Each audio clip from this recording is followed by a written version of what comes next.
Real Madrid, Real Oviedo. You know, both of us, we have a lot of things in common. Obviously, first thing, right, both have Real in our name, which is what Barcelona loves, right?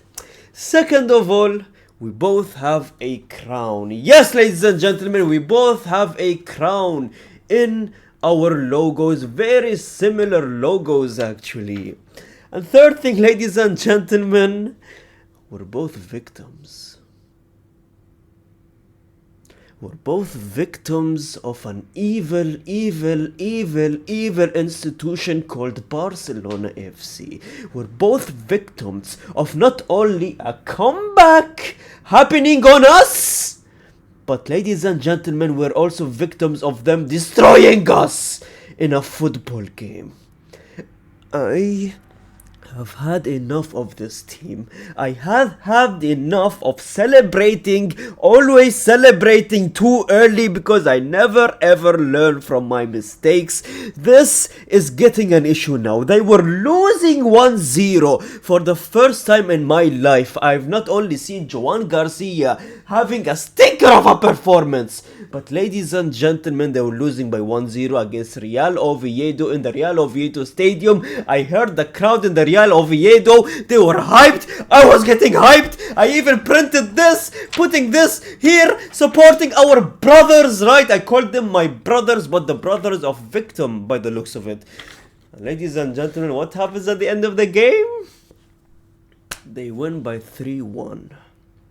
You know when it always turns around when I see that Garcia brother, or what's his name? Eric Garcia, the man of the match. This brother always, when Barcelona are losing and this brother scores the tying goal, you know they won. You know the comeback has happened. I swear to God, this was the same story last season. Every time Eric Garcia scores, it's done. It's done. This is like their Sergio Ramos, for the love of God. Barcelona has a Sergio Ramos now. They have those type of devilish players that score and brings you comeback. That's a dangerous thing, ladies and gentlemen. And then, ladies and gentlemen, oh my, he's pushing 50. He is pushing 50. Or 60 or 70. For the love of God, he dyed his hair blonde and it's looking white in that pitch because he's that old. But ladies and gentlemen, the man of the comeback, Lewandowski, scores. The second goal completes the comeback. The fact that, you know, there was a Ballon d'Or couple of days ago, I have two things, right? First thing, I miss Lewandowski when he used to do TikTok dances and he was shaking his back on TikTok, right? Doing those moves. That was the best Lewandowski I've ever saw. For Real Madrid fans, that was prime Lewandowski. He wasn't performing on the pitch, no! He was performing on TikTok. That was the best time of my life. But ladies and gentlemen, the second thing I'm about to say, he can do those TikTok dances, but he will destroy you on the pitch at the same time. And I don't like that, man. The fact that Lewandowski, and it was a couple of days ago, a Ballon d'Or, right? The fact that this striker did not win a Ballon d'Or in our generation is one of the most embarrassing things I have ever seen, man. The fact that this brother has been consistent just like Cristiano Ronaldo for 38 to 40 years and he's still playing at the highest level and he's still carrying his team and he's still saving his team, man, is something that is genuinely embarrassing that he did not win a Ballon d'Or back in 2020 and 2021, right? But ladies and gentlemen, what is most respectable thing about Lewandowski is the stats on your screen. Look at the stats on your screen. 153 games, 104 goals, 20 assists and 124 goal assist contribution. I think it's safe to say that Lewandowski is going to leave Barcelona as a Barcelona legend. Especially if he wins the Champions League. He is already a Barcelona legend. We know why, because the simple fact that he left a prime Bayern Munich team, a very strong Bayern Munich team who won 6 trophies in 1 year, right? He left that team to join a struggling Barcelona team with no money, with no purpose, but a dream of a rebuild, right? And he joined them, and look at Barcelona now, man. That alone makes him a Barcelona legend. Let's talk about things that will piss me off now. Joan Garcia from the first goal, they conceded, obviously. It was Joan Garcia's fault because he was literally in the middle of the pitch doing skill moves like he was Ronaldinho or Pedri, right? And you know why this pisses me off? Not because he was killing out there. Ladies and gentlemen, Hansi Flick is probably experimenting something. Look at what he said, right? He said in an interview, this is the style we want him to play with. It might happen. Speaking of Joan Garcia's mistake, right? What does he mean by that? Is he experimenting something? Is he experimenting goalkeepers in the midfield position? What are you trying to do here? You have Pedri, Frenkie de Jong already? You want this brother to play at midfield if you just in case to replace Xavi, who's injured for the entire season? Do you want him to do that? Because that brother can't do that. He made like a crazy skill move on top of the player, right? He lost the ball eventually, right, and conceded the goal. But damn, he's playing goalkeepers in midfield. As I'm telling you, this brother is a devil. I've said so many bad words to Hansi Flick, but the brother is genuinely a villain, bad guy. I can go days, man.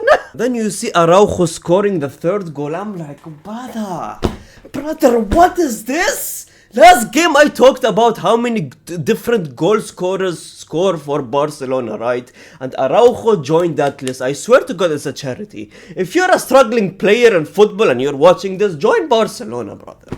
You're going to score a goal. Put me in there and I'll score a goal. I don't know how to touch a ball. I don't know how to control a ball or shoot a ball. God damn, man. Araujo?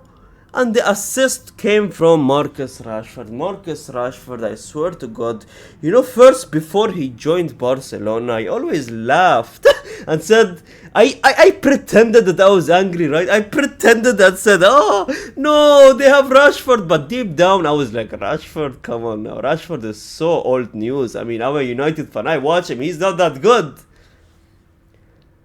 Little do we know, if you even have a bit of talent and Hansi Flick sees that, he will turn that, he'll take a worm. He will take like a bulldog even, or a pit bull. He'll take it and he will turn you into a monster, man. He will turn you into one of the best players of all time. If Darwin Núñez joined Barcelona, I think he would be the top scorer in football. Ladies and gentlemen, we usually praise Pedri, right? We usually praise the midfielders and the Javis and the attackers. One player we never praise. Frenkie de Jong. Frenkie de Jong is one of the most consistent Barcelona players, you could say. Frenkie de Jong, you could say, is the Xavi to the Iniesta, which is Pedri, or the Iniesta to the Xavi, which is obviously Pedri or Frenkie de Jong. I don't know, they just complete each other. It sounded a bit too sus. But anyways, ladies and gentlemen, look at the statistics. When he came on, he changed the game, man. An assist, 64 out of 65 passes completed. 2 chances created, 100% successful dribbles, 100% accurate crosses, 2 out of 2 accurate long balls, tackles 1, man. He came to this team. He came in the second half and changed the game. As soon as he came, comeback happened. He is so important. He is so good. He moves so well. He holds position so well. If you want to hold position, which is Barcelona's style, right, of playing, Frenkie de Jong is the perfect player for that. And Pedri alongside him is perfect duo for Barcelona. And I'm so jealous of it, man. The fact that the Barcelona fans don't show enough appreciation, but look at what Hansi Flick said, man. Frenkie de Jong, and completely off social media, but any Barca fan can see that Frenkie is very important, who helps us, and nobody at the club thinks otherwise. And even Rashford, when he joined, right, they asked him, who's the most underrated player at Barcelona? And he said Frenkie de Jong, for what he does for the team, man. Frenkie de Jong is unbelievable, man. And it's yet another player that we're probably going to talk about more often because he is insane, man. And to end it, ladies and gentlemen, Barcelona fans are looking to get Julian Alvarez, who scored a hat-trick, by the way, in the last Atletico game and is being unbelievable. You want to give me an Alvarez instead of Lewandowski now? Yeah. No. I'll let. Don't even dare buy an Alvarez, man. Don't even dare. But that is it, ladies and gentlemen, from today, man. Thank you so much for watching. So many back-to-back games happening, man. Oh, it's going to be good. Thank you so much for watching. Like, comment down. I see every single comment. And gracias, amigos.